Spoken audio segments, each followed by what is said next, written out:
Chapter 1. The perfect vacation turns nightmare. I can't believe we're finally here, I said, wrapping my arms around Emily from behind as we stood at the balcony of our suite. The ocean stretched out forever, all blue and sparkling under the sun. 5 years. Happy anniversary, baby. She smiled, but it didn't reach her eyes. Yeah. Happy anniversary, Alex. Her phone buzzed in her pocket. Third time in 20 minutes. She pulled away fast, like my touch suddenly burned her. Work? I asked. Spam, she muttered and slipped inside the room. I stared at the empty space she left behind. Something was wrong. She'd been like this for weeks. Short answers, late nights at the office, hugs that felt like chores. I told myself it was stress. I told myself I was paranoid. That night we went to the captain's dinner. Emily wore the red dress I bought her in Paris. Every man on the ship turned to look. She laughed louder than usual, drank faster, kept checking her phone under the table. You okay? I whispered while the band played. I'm perfect, she said, flashing that fake smile again. Just need some air. She disappeared toward the deck. I followed 10 minutes later, worried. The moon was huge. I found her near the railing, talking to someone in the shadows. I told you to wait until tomorrow night, she hissed. A man stepped forward, tall, blonde, stupidly handsome. I'd seen his face on billboards. Jake Harlan. The actor. My stomach dropped. Emily. My voice cracked. She spun around, eyes wide. Alex. Jake smirked. So you're the husband. I looked at her. Tell me this isn't what I think. She opened her mouth, closed it, looked away. Jake laughed. She doesn't have to tell you anything, man. She's been telling me plenty for the last year. A year. The word hit harder than any punch. I took a step toward her. A whole year, while I was working 80-hour weeks to give you this life. Tears filled her eyes, but she didn't speak. Jake moved between us. Walk away, bro, sign the papers when we get back. Make it easy. Papers? I stared at Emily. You're leaving me? She finally whispered, I'm sorry. Sorry. Jake grabbed my shoulder hard. I said walk away. I shoved his hand off. Don't touch me. He smiled like a shark. Or what? Next thing I knew his hands were on my chest, pushing. The railing hit my back. I grabbed for Emily. Help? But she just stood there. Jake shoved again. I flew backward into nothing but night and wind. Cold. But the ocean swallowed me whole. I kicked, lungs burning, certain I was dead. My fingers brushed something, a life ring that had fallen with me. I clung to it, gasping, coughing salt water. They thought they killed me. But let them think that. I started swimming toward the distant lights of a small island, every stroke fueled by one thought. I'm not done yet. I'm coming back. And when I do, they'll wish I'd stayed dead. Chapter 2. Washing ashore and hiding. Salt burned my eyes. My fingers dug into wet sand as waves pushed me farther up the beach. I coughed up seawater, rolled onto my back, and stared at the gray sky. Why, Emily? I whispered to nobody. 5 years. 5 damn years. I forced myself to my feet. My legs shook, but I walked until the sand turned to dirt and I smelled wood smoke. A tiny village appeared, 6 houses, a dock, one old man fixing a net. He looked up. Dios mío. You okay, senor? I fell off a cruise ship, I rasped. Please. No police. No questions. He studied me for a long second, then nodded. Come. My name Miguel. Inside his shack he handed me dry shorts and a faded shirt.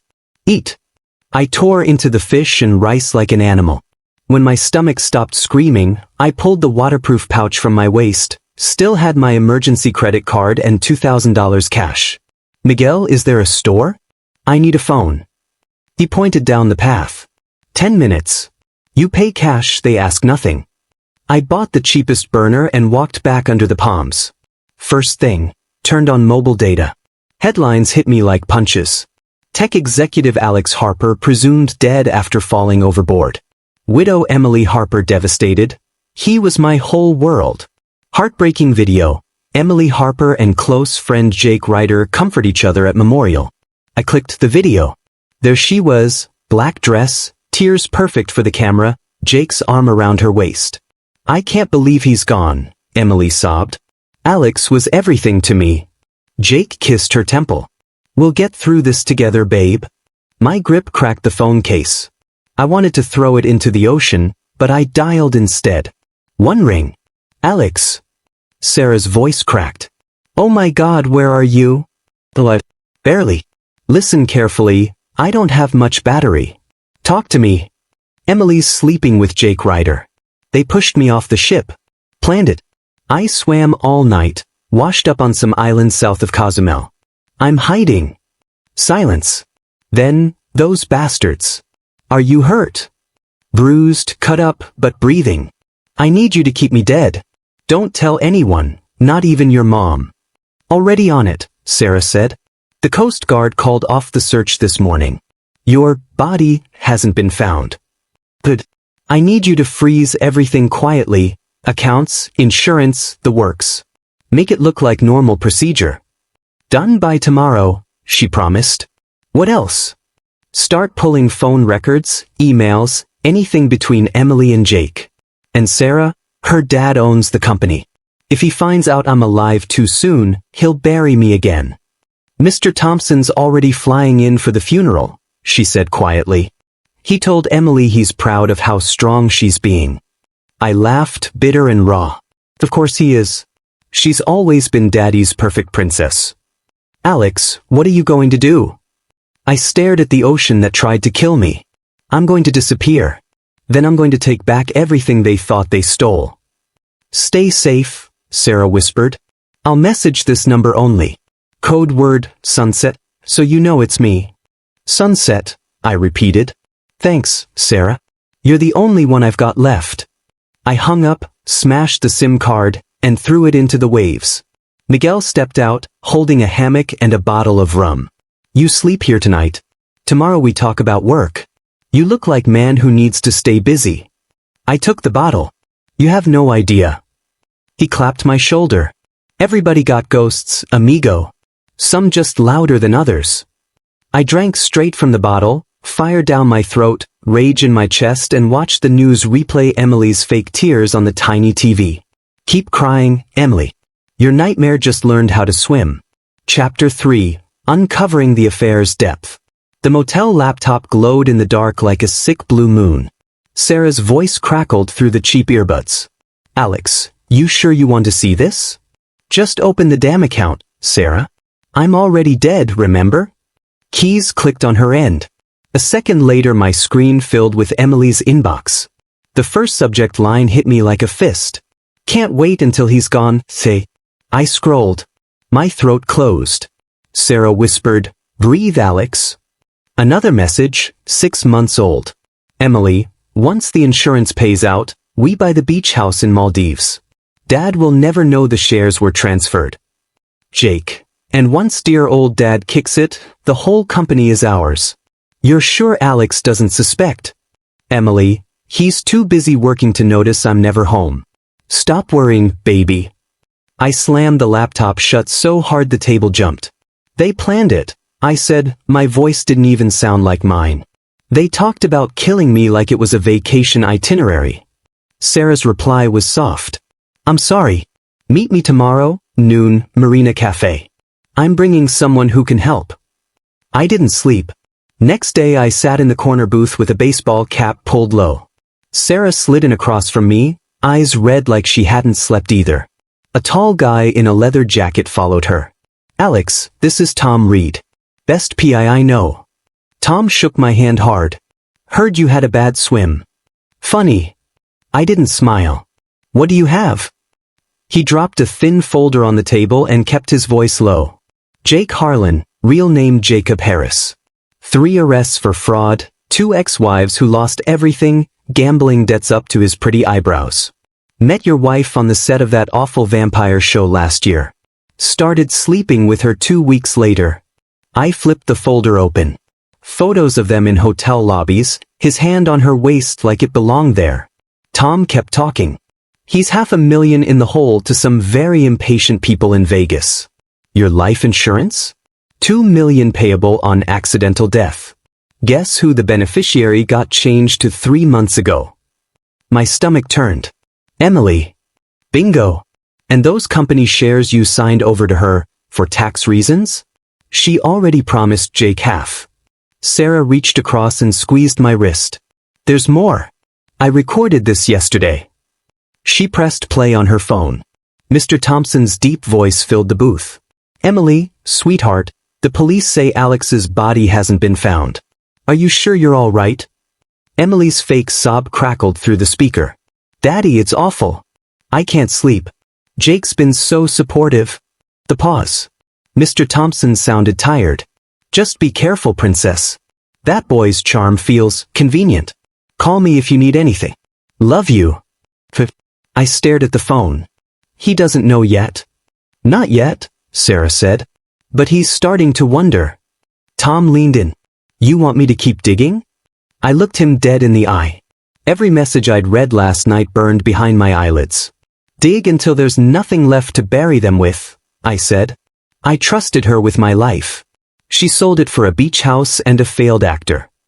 Sarah's voice was almost a whisper. Alex, what are you going to do? I closed the folder, felt something cold and final settle in my chest. I'm going to take everything she loves, I said. Starting with the father who still thinks she's his little princess. They wanted me gone? Fine. Now I'm a ghost, and ghosts don't show mercy. Tom gave a short nod, like he approved. Sarah just looked scared. For them or for me, I couldn't tell. Didn't matter. I was done bleeding. Chapter 4. Building my new identity. The mirror in the tiny bathroom didn't lie. The man staring back had black hair instead of brown, a cheap beard growing in patches, and eyes that looked 10 years older. I barely recognized myself. Good enough, Tom's contact muttered, sliding the fake passport across the table. Name's Victor Reyes now. Don't smile in pictures. You look guilty when you smile. I took the passport. Thanks, Rico. Don't thank me. Just don't get caught. That night I sat on Miguel's porch, phone in my hand. Sarah's voice came through, low and angry. They threw a memorial party, Alex. A party? Emily wore black, cried for the cameras, then danced with Jake until 3 in the morning. They're staying at the Ritz on your insurance money. I closed my eyes. Keep sending me everything. You sound different. I am different. The next morning Miguel handed me a machete. You work, Huey? Simple. I swung the blade at coconuts until my shoulders burned. Every chop felt like hitting Jake's face. Days blurred. I fixed fishing nets, carried crates, slept in a shack that smelled like salt and smoke. At night I stared at the ceiling and remembered. Emily, take you, Alex, to have and to hold. Her smile that day. The way she kissed my cheek when I gave her the keys to our new house. Buzz. All eyes. One evening my burner buzzed. Unknown number. Hello. A girl's voice, fast and sharp. You the guy Tom said needs files cracked? Who's this? Lena. I don't do free, but Tom says you're good for it. 5,000 wired, I get you inside Thompson Global servers tonight. I looked at the dark ocean. Make it 3,000 and you get half now. 4 or I hang up. Deal. 2 hours later my phone lit up with screenshots. Emily's emails. Transfer records. Millions moved into accounts labeled ENJ Future. I read one message from her to Jake. He's gone, baby. Dad will never know we helped things along. Just wait for the will reading. My hands shook so hard I almost dropped the phone. Lena called back. You okay, man? Your heart rate's spiking my monitor. They planned it for the money, I whispered. Everyone plans something for money. Question is what you plan back. I plan to take it all. She laughed softly. Now you sound fun. There's more. Old man Thompson's medical files are in the same server. Terminal cancer. 6 months, maybe less. He's hiding it from everyone, even Emily. The air left my lungs. Send me everything, I said. Already did. Pleasure doing business, Victor. I hung up and walked to the shore. Waves crashed like they wanted to drag me back into the sea. Miguel found me there at dawn, sitting in the sand. "You look like death," he said. "I feel like it." He sat beside me. "My wife left me for a tourist 20 years ago. Took my boat, my savings, my dog. I wanted to kill them both." "What stopped you?" "Nothing. I just learned living better than them hurts more." He tapped my chest. "You want to hurt them?" "Yes." "Then live loud. Take everything they think is theirs. Make them watch." I stared at the sunrise. "I'm going to need a suit." Miguel grinned. "First you need a shower. You smell like fish and revenge." I laughed for the first time in weeks. It hurt my throat, but it felt good. That night I wired Lena the rest of the money. Phase 2, I texted her. "I need a seat at their table." Her reply came instantly. "Give me a week, Victor. I'll make you the richest ghost they ever met." I looked at my new passport, at the stranger's face printed next to the name Victor Reyes. "Emily," I whispered to the dark, "you wanted me dead. Now watch me bury you alive." Chapter 5. The First Strike of Revenge. I sat on the cracked plastic chair in Miguel's spare room, laptop glowing in the dark. My finger hovered over send. One click and Jake's entire dirty past would hit every gossip site by morning. I clicked. Within hours my burner phone started buzzing with news alerts. Breaking, rising star Jake Harlan linked to fraud, assault, and unpaid debts. I refreshed the page again and again, heart pounding like a drum. Then came the video, Emily's first interview after the story dropped. The reporter shoved a mic in her face outside our old apartment building. "Mrs. Harlan, did you know about your boyfriend's criminal record?" Emily's eyes were red, makeup smudged. "I had no idea. This is all a shock to me too." "Liar." I clenched the phone so hard the screen cracked. She kept talking, voice shaking. "My husband just died. Please give me space to grieve." I laughed out loud, a bitter, ugly sound that didn't feel like mine. The next clip was better, Jake storming out of a restaurant, Jake yelling at paparazzi while Emily hid behind sunglasses.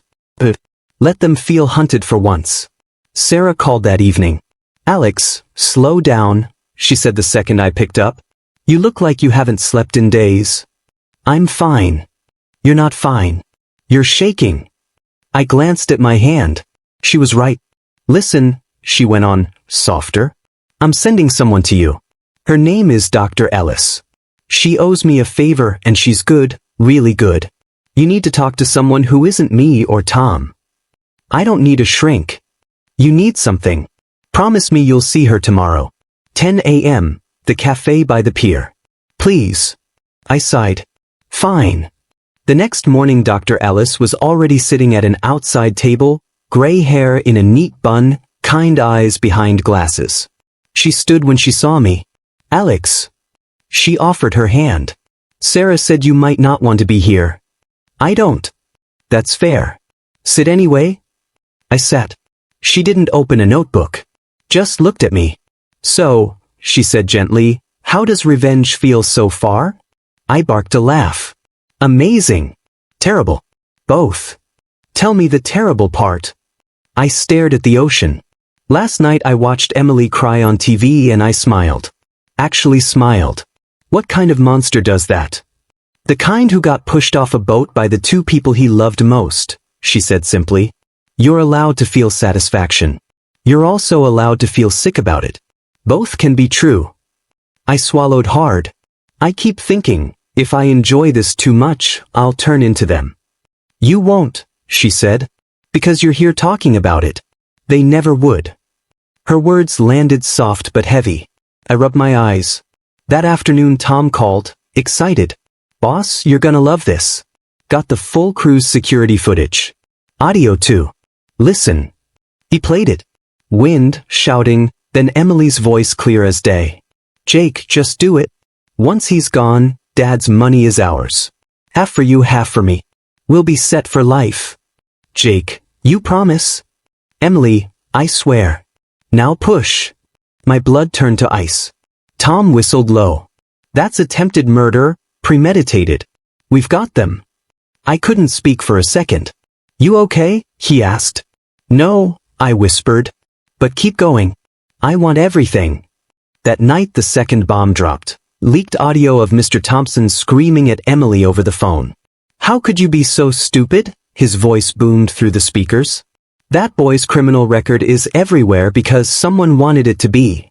You're ruining my name. Daddy, I didn't. I'm cutting your cards off until you fix this mess. Do you hear me? You're on your own. The call ended with Emily sobbing. 2 hours later, another leak, Emily and Jake fighting in their car, recorded by some fan's phone. Emily, this is your fault. You and your stupid past. Jake, my past? You're the one who said, push him overboard. Emily, because you needed the money. Jake, and you needed a new husband who wasn't boring old Alex. I closed the laptop. My chest felt tight, like someone was squeezing my ribs. I opened my phone and texted Sarah.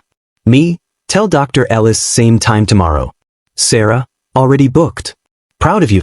I stared at the dark ceiling. Revenge tasted like fire, hot, bright, and burning me from the inside. But I wasn't stopping. Not yet. Chapter 6. Infiltrating the Empire. The gala lights were too bright, the champagne too sweet. I stood in my rented tuxedo, hair dyed dark, contacts in my eyes, feeling like a stranger in my own skin. Then I saw him, Mr. Thompson, Emily's father, alone by the balcony doors, looking 10 years older than the last time I'd seen him. Mr. Thompson? I walked up with a practiced smile. Victor Lang. We spoke on the phone about the offshore fund. He turned, eyes tired. Victor, please. Thank you for coming. He shook my hand like a man who hadn't slept in weeks. Drink. Only if you're having one. We moved to a quiet corner table. He ordered whiskey. I matched him. You look like someone I used to know, he said suddenly, staring at my face. My heart slammed against my ribs. People say that a lot. Must be one of those faces. He nodded slowly, then sighed. My daughter's in the news again. With that actor. I told her he was trash the first day she brought him home. I kept my voice steady. Family can break your heart faster than anyone. You have kids, Victor? No. Lost my wife a few months ago. Accident at sea. The lie tasted like rust. He closed his eyes. I'm sorry. I think I'm losing my daughter too. Just different. Cold. And I'm sick. Doctors give me a year, maybe less. I leaned forward. Then let me help while you still can. I've studied your company for years. There's a merger coming that could save everything. But you need fresh eyes. Someone who isn't afraid to cut the rot. He studied me for a long second. Why do you care? Because I know what it's like to watch everything you built get stolen. Across the room, Emily laughed too loud at something Jake whispered. She wore the black dress I'd bought her for our last anniversary. When her eyes swept the crowd, they landed on me. The glass slipped in her hand. Champagne splashed her shoes. Everything okay? Jake asked her. She blinked, shook her head. I thought, just a ghost. Jake followed her gaze. Who? No one, she whispered, voice cracking. He's dead. Mr. Thompson didn't notice. He was still looking at me. You'll really help me clean house? I already started, I said softly. Check your phone. He pulled it out. A new message from an unknown number, assets frozen. Offshore accounts locked. Evidence of embezzlement attached. His hand shook. This is from inside my company. Someone you trust has been bleeding you dry, I said. I can prove it, but I need full access. He drained his whiskey. You have it. Whatever you need. My burner buzzed in my pocket. A text from Lena. Accounts frozen. They're screaming. Enjoy the show. Another buzz. Sarah. Jake just got fired from the superhero movie. Press release says moral clause violation. You okay? I typed back with one thumb. Never better. Mr. Thompson stood. Walk with me, Victor. We stepped onto the balcony. City lights glittered below like broken glass. I always thought Emily would take over one day, he said quietly. Now I'm not sure I want her anywhere near my legacy. I gripped the railing so hard my knuckles went white. Sometimes the people we love most are the ones who hurt us deepest. He turned to me, eyes wet. Will you stay? Help me fix this before I'm gone.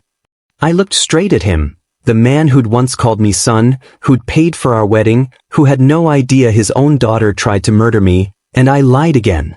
I'm not going anywhere.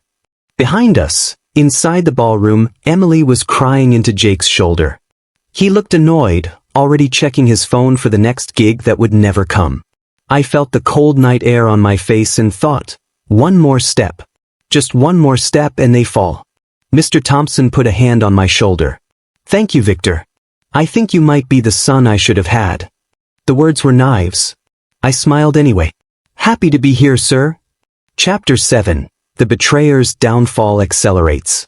I sat in the dark motel room, phone in hand, watching the live stream of Emily and Jake screaming at each other outside a nightclub. You promised me everything would be perfect once he was gone. Emily's voice cracked. Now look at us. The press won't leave me alone. Jake grabbed her arm. Lower your voice, babe. This is your fault. You said the insurance money would fix everything. My fault. She slapped his hand away. You're the one who couldn't even kill him properly. My chest tightened. Hearing her say it out loud, so casual, like she was complaining about a bad haircut, made me want to throw up. I closed the video and opened the encrypted folder Sarah had sent me that morning. Cruise security footage. Clear shots of Jake's hands on my chest. My body disappearing over the railing. Emily watching from 10 feet away, doing nothing. I attached every file to an anonymous email addressed to Mr. Thompson. Subject line, the truth about your daughter. I hit send before I could talk myself out of it. 2 hours later, Tom called. He's in the hospital, Tom said. Heart attack the second he opened the files. Doctors say stress triggered it. He's stable now, but he wants to see Victor. I was already in the car. The hospital hallway smelled like bleach and fear. I walked into his private room wearing the same charcoal suit I'd used at the gala. Mr. Thompson looked small in the bed, tubes in his arm, face gray. Victor, he rasped. Close the door. I did. Then I pulled the chair close. It's not Victor, I said quietly. It's Alex. His eyes went wide. For a second I thought he'd have another attack. You're dead. I was supposed to be. I leaned in. Your daughter and her boyfriend pushed me off that ship. They wanted my shares.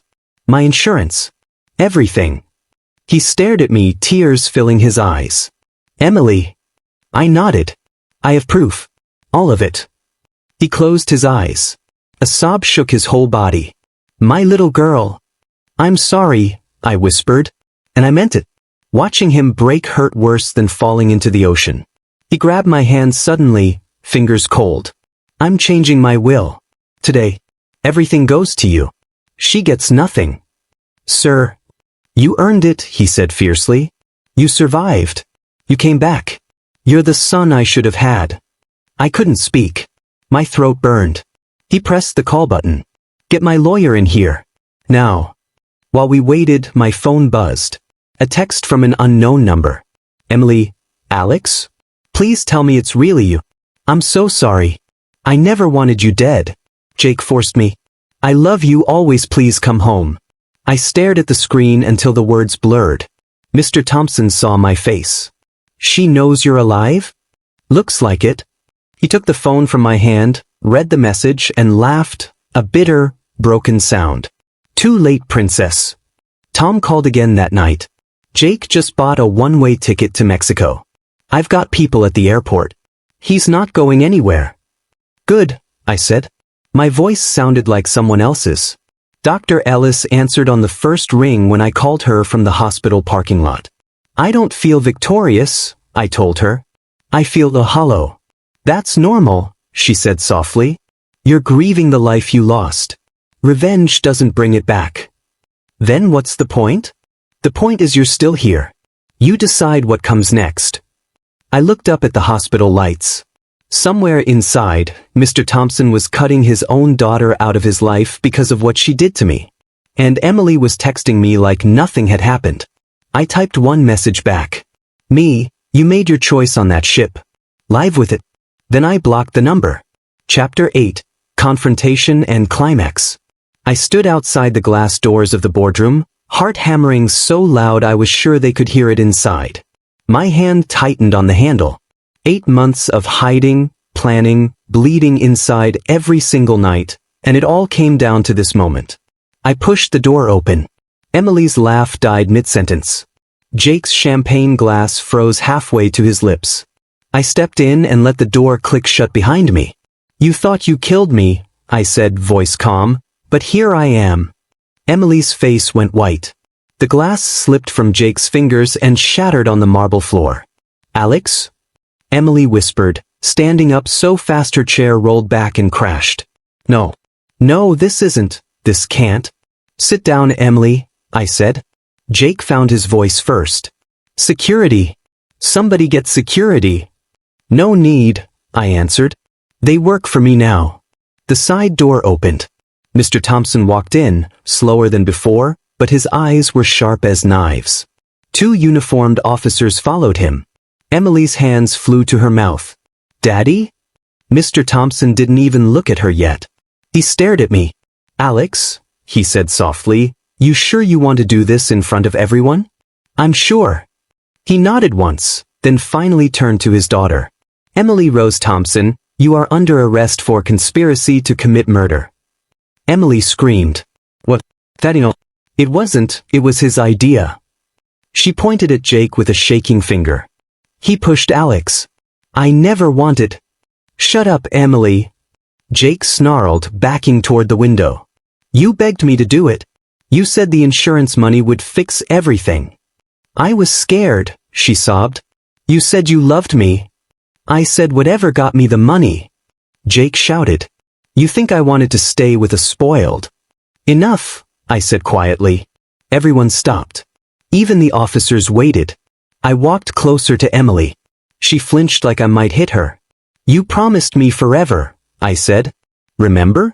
On the deck of that cruise ship, you kissed me and said forever. Then 3 hours later you watched him shove me into the ocean." Tears rolled down her cheeks. "I was stupid. I was scared of being poor. I thought we could still have both lives. Alex, please. You let me drown." "I didn't know you'd actually die," she cried. "I thought you'd swim. You always fix everything." I laughed, short and bitter. "Yeah. I did always fix everything. That's why you got lazy." Jake tried to grab my sleeve. "We can fix this. We can run away, just us, like before." I stepped back. "There is no us left." Mr. Thompson spoke again, voice cracking. "I rewrote my will last week, Emily. Everything, company, houses, trusts, goes to Alex. You get nothing." Emily's knees buckled. "Daddy, please don't do this." "You tried to murder my son," he said. The words hung heavy in the air. The boy who actually earned my respect. Jake lunged for the door. One officer caught him by the collar and slammed him against the table. "Jacob Reed, you have the right to remain silent." Jake spat blood. "Alex, man, come on. It was her. She planned it all." I leaned down until we were eye to eye. "I was in the water for 6 hours, Jake. 6 hours thinking about how the woman I loved sold me for a prettier face. Every wave that hit me, I promised myself I'd watch you lose everything. Congratulations. You just did." Emily was on the floor now, sobbing into her hands. "Alex, I'm sorry. I'm so sorry." I crouched in front of her. For 1 second, the old love flickered, her crying on our wedding day because she was so happy, her laughing in the rain on our first date. Then I remembered her face when Jake pushed me, the way she didn't even scream my name. "I forgave you 1,000 times in my head," I said softly. "But I was dead. The man who loved you is gone." I stood up. Mr. Thompson put a hand on my shoulder. "It's time, son." The officers cuffed them both. Emily kept screaming my name all the way down the hall. Jake cursed until his voice gave out. When the doors closed, the boardroom was silent. Mr. Thompson handed me a folder. "Sign here. Your CEO as of 30 seconds from now." I took the pen. My hand didn't even shake. Later, alone in the office that used to be his, I opened the bottom drawer. Inside was the wedding photo we took 5 years ago, Emily in white, me smiling like an idiot. I carried it to the fireplace, struck a match, and watched the edges curl black. The flames took her smile first. I didn't feel empty anymore. I felt free. Chapter 9. Closure and Transformation. I stood on the balcony of my new penthouse, watching the city lights flicker below. The door opened behind me. "You're still up," Sarah said softly, stepping beside me with 2 glasses of wine. "Couldn't sleep," I answered, taking the glass. "Every time I close my eyes, I'm back in the water." She rested her head on my shoulder. "You're safe now, Alex. That's what matters." I turned to her. "Is it? Sometimes I feel like the old Alex drowned and this stranger took his place." Sarah looked up, eyes gentle. "Then let the stranger be better. You earned that." The next morning, Mr. Thompson called. "Son," he said, voice weak but warm, "the papers are signed. The company is yours the day I retire. I'm flying to the lake house tonight. Doctors say I don't have long." I swallowed hard. "You're not dying yet, old man. I still need you to teach me how to play golf." He laughed, then coughed. "Come visit tomorrow. Bring Sarah. I want to see my new family before I go." "I'll be there," I promised. 2 days later, a prison envelope waited on my desk. Emily's handwriting. I opened it in front of Dr. Ellis. "Dear Alex, I'm sorry doesn't fix anything, I know. I dream about that night every day. I see your face when you fell. I hate myself more than you ever could. They gave me 4 years. I deserve 40. If you never forgive me, I understand. I just needed you to know I'm sorry. Emily." Dr. Ellis watched me read it twice. "What do you feel?" he asked. "Nothing," I said. "And everything. I don't hate her anymore. I just don't know her." He nodded. "That's progress." I burned the letter in the fireplace that night. Sarah held my hand and didn't say a word. A week later, Miguel and Lena flew in for dinner. "Amigo!" Miguel pulled me into a bear hug the second I opened the door. "You look rich now. Still ugly though." Lena punched his arm. "Ignore him. You look good, Alex." We sat on the terrace, eating fish Miguel cooked himself. "You saved my life," I told him. "You saved yourself," he said, pointing his fork at me. "I only gave you dry clothes." Lena raised her glass. "To the man who refused to die." We drank. For the first time in months, I laughed until my ribs hurt. The following Sunday, I drove to the cemetery alone. My headstone stood clean and new. Alexander Reed, beloved husband, 1988 to 2025. I placed a single white rose on the grass. "I died here," I said to the stone. "But I got back up. You would have been proud of the man I became without you, Emily." I stayed until the sun set, then left without looking back. 6 months later, I stood on the deck of a different cruise ship. Same ocean, different man. No wife. No enemies. Just me, the wind, and the stars. Sarah's voice came from behind me. "Ready to go inside?" "In a minute," I said. I leaned on the rail and spoke to the dark water. I trusted too easily once. Never again. Then I turned, took Sarah's hand, and walked back toward the light. I wasn't the victim anymore. I was the story that didn't end.